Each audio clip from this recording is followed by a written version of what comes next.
네, 삼성전자 주주님들, 그리고 저희 구독자분들, 오늘 8월 11일, 오늘 일요일인데, 자, 내일부터의 흐름들을 여러분들과 함께 좀 읽어보는 시간 가져보도록 하겠습니다. 오늘도 어렵지 않게 쉽게 말씀을 드릴 거니까요. 여러분들 영상 끝까지 집중해서 시청해 주시길 바라겠고, 자, 삼성전자. 자, 먼저 제가 주봉으로 먼저 좀 보여드릴게요. 주봉으로 보여드려 보자면, 현재 이 주봉 자체가, 캔들 모양 자체가 이 밑꼬리를 상당히 달고, 현재 어느 정도 한 마이너스 6%였나? 마이너스 6% 정도의 하락폭을 나타냈거든요. 그런데 이런 캔들 자체가 앞으로 상승할 수 있는 어느 정도 여력을 보여줄 수 있다고 저는 생각합니다. 그리고 이런 거래량 자체도 상당히 나왔다라는 건 결국 매도세도 많았지만 이 물량들을 받치는 이런 매수세도 많았다라는 걸 우리가 아셔야 됩니다. 자, 그러면 삼성전자가 앞으로 올라가는데 가장 중요한 게 뭐겠습니까? 물론 여러분들 삼성전자는 뭐 HBM이다. 그리고 D램이다. 여러분들이 너무나 잘 알고 계시는 내용들, 현재 이런 미래 가치에 대해서 우리가 충분히 더 참고할 만한 부분들은 분명히 많은데, 그런데도 불구하고 이렇게 주가가 내려갔던 건 결국 시장입니다. 그리고 이런 시황에 대한 부분들을 알고 가는 게 가장 중요하다라고 여러분들께 말씀을 드리고 싶고, 이렇게 시장에 대한 부분들의 이해도가 없으면요, 이 주가는 도대체 왜 내려가는 거지? 아니면 이 주가는 또 왜 올라가는 거지? 이렇게 어리둥절하게 쳐다볼 수밖에 없는 그런 장들이 펼쳐지고 있단 말이죠. 자, 그래서 앞으로 지금 제가 우리 구독자분들과 함께하고 있는 내용들이 바로 이 시장에 대한 부분들을 함께 좀 살펴보고 있고, 시장이 현재 우리나라 코스피 코스닥 시장 그리고 삼성전자에게 얼마나 중요한지에 대해서 말씀을 드리고 있습니다. 자, 그러면 미국 나스닥 시장 자체가 어저께 새벽까지 제가 또 확인을 했었는데, 나스닥이 어느 정도 반등에 대해서 상승이 좀 나오고 있는 모습을 보여주고 있다는 건 이 삼성전자의 주가에도 분명 호재입니다. 그렇죠? 그렇다라고 한다면 결국에 이 상승세가 어디까지 갈 것인가, 그리고 9월에 금리 인하라는 카드가 있는데 이 금리 인하 이후에 주가는 다시 한번 상승세를 나타낼 것인가, 아니면 여기에 대한 경기 침체가 나오면서 또다시 안 좋은 모습들을 나타낼 것인가, 이런 것들을 알고 가야 우리가 9월 달까지 그리고 10월 달 이후까지도 삼성전자에 대한 흐름들을 잘 파악을 해 나갈 수가 있다는 걸 여러분들께 한 번 더 좀 말씀을 드릴게요. 자, 오늘 제가 여러분들께 말씀을 드릴 건 시장에 대한 부분으로 우리가 삼성전자에 대한 정확한 타점, 그리고 정확하게 대응을 할 수 있는 방법들에 대해서 말씀을 드릴 거고, 자, 여러분들 나중이라도 이런 영상들이 도움이 되신다라고 하면요, 구독과 좋아요 한 번씩 꼭 부탁드리고요. 우리 댓글도 하나씩만 남겨주세요. 삼성전자 화이팅! 이렇게 댓글들도 하나씩만 남겨주시면 저에게 정말 큰 힘이 될 것 같습니다. 자, 삼성전자 여러분들 지금 어떤 내용들이 나오고 있냐면, 이 모멘텀 재료로만 보자라고 하면 이 HBM3E에 대한 콜 테스트는 분명 어느 정도 연말에 나오면서 AMD나 인텔 그리고 엔비디아나 아마존이나 여러 가지 이런 대형주 기술주 중심으로 HBM에 대한 공급이 시작이 될 겁니다.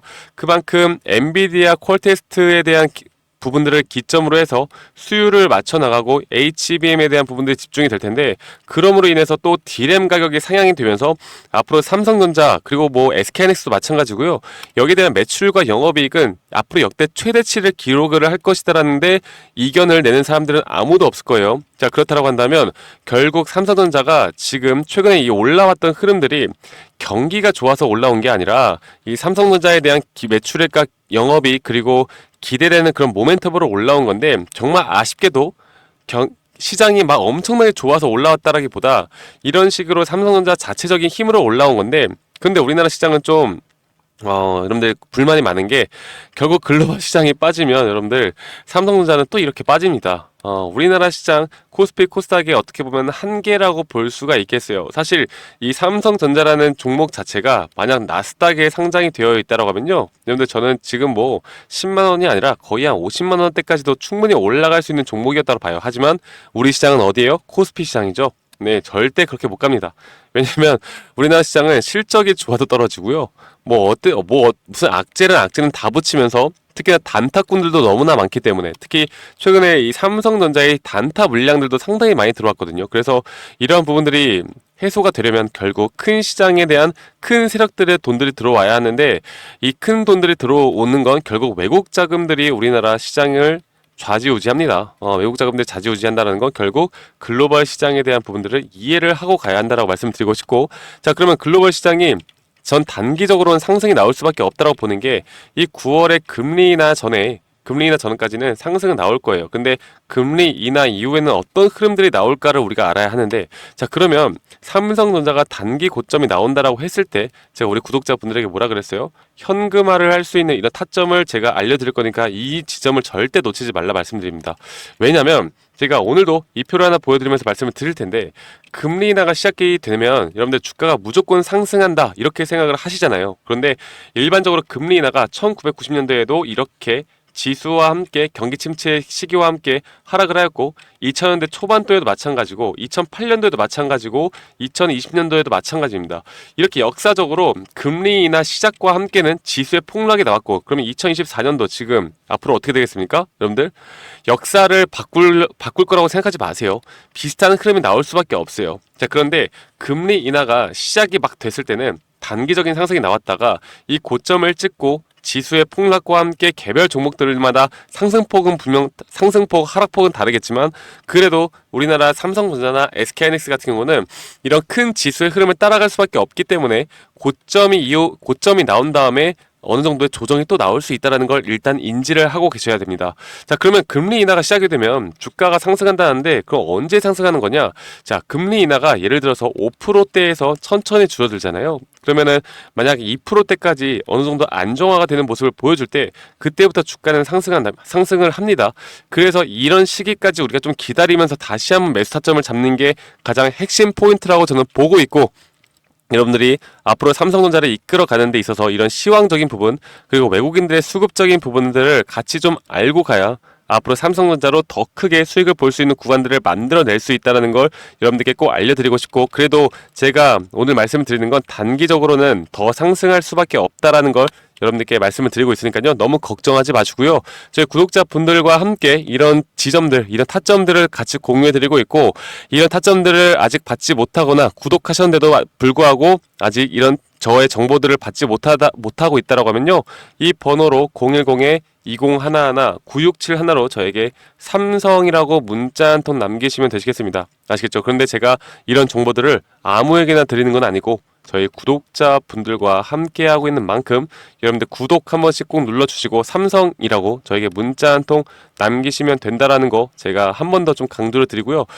지금 이 구간 꽤 큰 거래량이 터졌고, 그 역대급으로 지수가 빠짐에 따라 삼성전자가 마이너스 10% 가까운 하락이 나타났습니다. 그리고 이전에 이거는 분명 단기적으로 상승할 수 있는 기회다라고 하면서 여러분들께 실시간 장중에 대한 매수 타점을 알려드렸고, 여력이 되시는 분들은 여기에서 매수가 나갔고 앞으로 이런 단기 상승에 대한 고점 신호에서 분명 수익을 크게 챙겨 나갈 수 있다고 보고 있습니다. 그리고 여기 뭐예요? 바로 이 현금화하는 부분들은 분명 우리가 매도 타점에 대해서 앞으로 제가 여러분들과 함께 들을 거니까 이 010-2011-9671로 저에게 삼성이라고 문자 보내시는 거 잊지 마세요. 네, 그리고 저희 구독자분들과 함께하는 만큼 구독 버튼 한 번씩 꼭 눌러주시는 거 절대 잊으시면 안 됩니다. 아시겠죠? 자, 이런 흐름들을 이제 앞으로 가져가셔야 되고요. 여러분들 내일 장 시작 전이라도 내일 만약 새벽이라도 이 영상을 보신다라고 하면 여러분들 늦지 않게 저에게 문자 한 통 남기시면 되시겠고, 자, 그러면 제가 이전부터 이런 채널과 함께, 그리고 이런 피보나치 수열에 대한 지표 부분, 그리고 RSI 지표 부분들에 대해서 이런 눌림목저리와 고점 신호를 잡아 나가면서 여러분들께 타점에 대해서 말씀을 드리고 있는데, 저희 구독자분들이 저에게 박프로님은 그러면 실시간 어느 정도 투자를 하실 때 어떤 지표를 사용하시고 어떻게 투자를 하는 투자 전략을 어떻게 끌고 나가십니까? 그리고 단기, 중기, 스윙, 단타 어떤 식으로 세팅을 하시는지 궁금합니다. 많이 물어보셔가지고요. 여러분들 제가 실제로 제 노하우가 담긴 이런 투자에 대한 부분들을 자료와 함께 또 강의 자료를 만들었습니다. 우리 구독자분들에게만 제공해드리고 있으니까요. 여러분들 영상 끝까지 시청하신 다음에 이런 부분들도 꼭 도움 받아가시길 바랄게요. 아시겠죠, 여러분들? 네, 제가 영상에서 말씀을 드렸던 것처럼 주식하는 데 있어서 또 가장 중요한 건 우리가 하락장에서도 더 크게 수익을 볼 수 있는 건 바로 이 타점입니다. 타점을 이 상승 파동이 이뤄지는 가운데 이런 단기적인 상승 파동은 계속해서 생길 수밖에 없는 것이고, 여기에서 가장 중요한 게 이 저점, 고점, 혹은 눌림목, 혹은 고점 신호, 이런 것들을 파악하는 게 가장 중요하겠죠.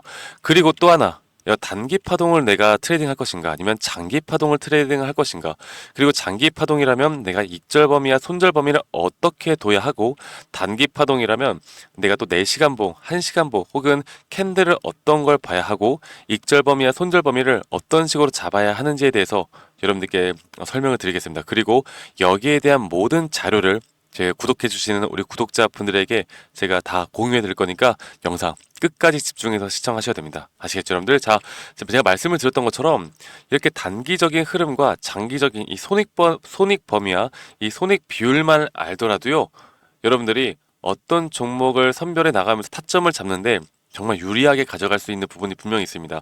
저도 지금 제가 직접 이렇게 트레이딩을 하면서 제가 지금 쌓아온 노하우를 우리 구독자분들에게 다 공유를 해드리는 거고, 이런 식으로 현재 주식시장 판에서 많은 돈을 벌고 있기 때문에 여러분들이 이해하기 쉽도록, 제가 최대한 이해하기 쉽도록 제가 정리를 해놨으니까요.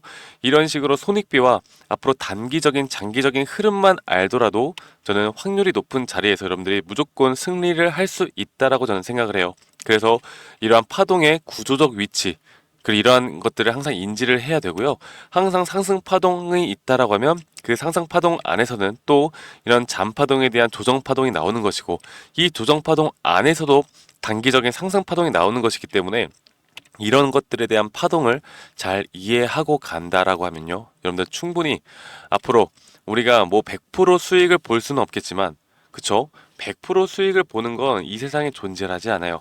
하지만 여기에 대한 확률을 높여 나가고, 여기에 대한 타점을 우리가 더 잘 잡고 나갈 수 있고, 우리가 계속해서 수익을 볼 수 있는 그런 확률이 높은 자리들을 찾아 나간다라고 하면 결국 수익은 복리로 더 크게 쌓아 나갈 겁니다. 제가 이런 부분들을 여러분들께 교육을 해 드릴 거고, 지금 보시는 것처럼 이런 식으로 제가 정리를 다 해놨으니까요, 이렇게 참고로 해보시면 되겠고, 한 가지만 더 말씀을 드려보자면 결국 저항과 지지가 중요하겠죠. 그리고 저항에 대한 천장이 뚫리면 상방 돌파, 추가 상승이 나올 수도 있는 구간이고, 이게 뚫리면 돌파를 한다, 혹은 이게 뚫렸다가 돌파를 하고 다시 한번 조정이 온다라고 하면 여기에 대한 대응법, 그리고 새로운 눌림목 구간을 또 기대를 해볼 수 있는 구간입니다. 왜냐하면 이 저항대를 맞고 떨어질 때 우리가 여기에 대한 눌림목을 다시 한번 잡고 나가야 하기 때문에 이런 부분들을 우리가 또 기대를 해볼 수가 있겠고, 지지 구간은 이 저항 구간과는 또 반대로 우리가 생각을 해볼 수가 있겠죠. 그래서 여러분들이 내가 주식을 정말 오랫동안 해왔는데, 여러 가지를 해와봤는데, 이게 좀 계속해서 손실이 난다, 아니면 내가 수익이 나는 게 정말 힘들다라고 하시면요, 여러분들 이것만 보시고 여러분들이 이것만 좀 이해를 하고 가시더라도 저는 여러분들 분명 앞으로는 무조건 수익을 볼 수 있는 그런 트레이딩을 할 수 있을 거라고 생각합니다. 적어도 지금보다는 나은 환경에서 여러분들이 트레이딩 할 수 있을 거라 저는 생각을 하고 있고요. 여러분들에게 이것보다 더 디테일한 자료들을 여러분들께 드릴 거고, 혹시나 내가 현재 주린이다, 아니면 주식 초보다라고 하면 제가 따로 이렇게 우리 또 주식을 처음 접하시거나 잘 모르시는 분들을 위해서 또 정리를 해놓은 PPT가 있습니다. 그래서 여러분들께 가장 도움이 되는 자료들, 그리고 주식의 기초 원리, 그리고 캔들 보는 법, 이평선 보는 법들까지도 여러분들께 다 설명을 해드리는 자료들, 이 모든 것들 다 제공을 해드릴 거고요. 마지막으로 제가 여러분들을 위해 정말 열심히 찍은 이런 교육자료 동영상들까지도 보실 수 있도록 제가 링크까지도 알려드릴 겁니다. 현재 이런 투자 종목에 대한 선정, 말씀드렸던 단기 스윙 중장기를 제가 여러분들께 영상으로 말씀을 드리고 있고요. 수익 내는 매도 타점, 심리적으로 흔들리지 않는 법, 기본적인 파동의 이해와 같은, 여러분들이 페이퍼로만 보시면 또 이해가 안 가실 수도 있기 때문에 우리 구독자분들을 위해서 제가 정말 오랫동안 고심하고 만들어 놨습니다. 그래서 우리 구독자분들이라면 한 분도 빠짐없이 이런 자료들을 받아보시고 꼭 도움 받아보시고, 스스로도 정말 수익을 낼 수 있는 구간들을 꼭 만들어 보시는 걸 저는 추천드려요. 아시겠죠, 여러분들? 그래서 제가 이런 모든 자료들, 이 파동에 대한 자료, 그리고 주식 기초에 대한 자료, 그리고 여기에 대한 동영상, 그리고 제가 이 검색식도 여러분들께 다 제공을 해 드릴 겁니다. 이 검색식에 대한 부분들까지도 저희 구독자분들이라면 제가 한 분도 빠짐없이 전달해 드릴 거니까요. 이런 모든 자료들을 받고 싶다라고 하시면 이 상단에 있는 번호 010-2011-9671로 저한테 구독이라고 문자 한 통 보내주세요. 네, 구독이라고 문자 한 통 보내시면 제가 지금 말씀드렸던 이런 자료들 한 분도 빠짐없이 제가 다 보내드리도록 하겠습니다. 아시겠죠, 여러분들?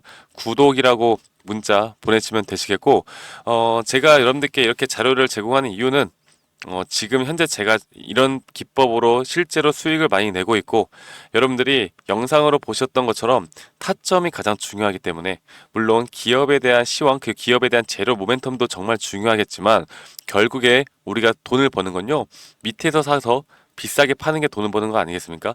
가장 주식의 기본 원리와 원칙에 대해서 여러분들께 말씀을 드리는 거예요. 그래서 이런 점들을 꼭 같이 공부해 보시고, 여러분들이 앞으로 더 성투하는 그런 주식판을 더 재밌게 수익으로 이끌어 나가는데 제가 도움이 되었으면 좋겠습니다. 아시겠죠, 여러분들? 그래서 010-2011-9671로 저에게 구독이라고 문자 주시면 제가 여러분들께 한 분도 빠짐없이 여기에 대한 자료들 다 보내드리도록 하겠습니다. 아시겠죠, 여러분들? 그러면 저는 오늘 하루도 마무리 잘 하시고요. 여러분들, 저는 다음에 더 좋은 영상으로 인사드리도록 하겠습니다. 감사합니다. 박프로였습니다.